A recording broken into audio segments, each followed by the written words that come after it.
kalau kita melihat apa yang terjadi pada perempuan atau mak-mak begitu mereka menyebutnya, yang mengatakan kalau Pak Jokowi terpilih lagi maka ada suara azan yang tidak boleh terdengar lagi, perkawinan sejenis yang dilegalkan dan berikutnya.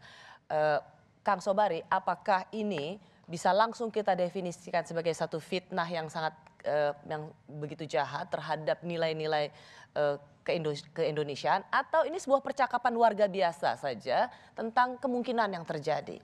Jahat. Jahat. Jahat sekali dan by design. Jahat dan by design. By design, tidak mungkin tidak. Karena omong-omongan level mak-mak ini adalah omongan level tingkat tinggi di Jakarta. Di kaum politisi, terutama orang-orang yang menganggap bahwa oposisi itu sama dengan musuh. Oposisi itu sering harus menjadi kawan sebenarnya. Tapi definisi mereka itu oposisi itu musuh. Musuh bebuyutan. Lalu diproduksilah aneka macam.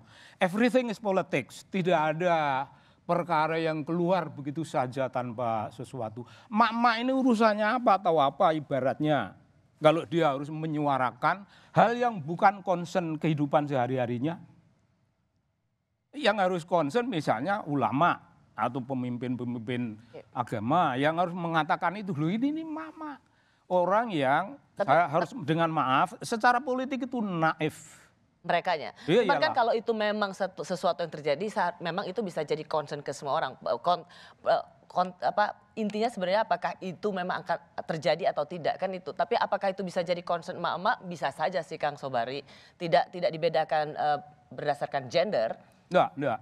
Bukan soal gender, tetapi ini soal level pemahaman keagamaan, level pemahaman politik, komitmen politik orang bersangkutan.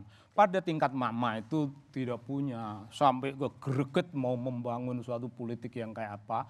Mereka adalah bagian dari orang-orang yang diberi produksi kebohongan dan disuruh menyampaikan ke tingkat lebih bawah. Jadi Anda melihat mereka hanya digunakan sebagai alat politik? Oh iyalah.